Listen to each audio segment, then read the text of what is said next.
một đời đó ở đây cũng đã sẽ về nay và hồi có lẽ mà cao na cho gái na ya trời kele đang mà bersama một đời đó ở đây cũng đã sẽ về nay và hồi có lẽ mà cao na cho gái na ya trời kele một sự sarne aku thura ape nagi phasele cho gái có với đã mau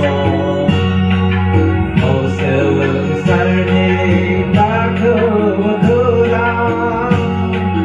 ape nagi phasele cho gái có với đã mau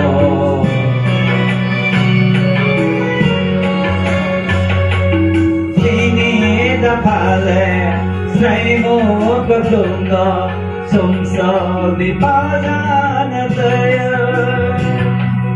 vô khổ đừng mà si xa na cho ra lại thằng hai ca xin đi ta phale say một cái lòng đó sống sao đi bao giờ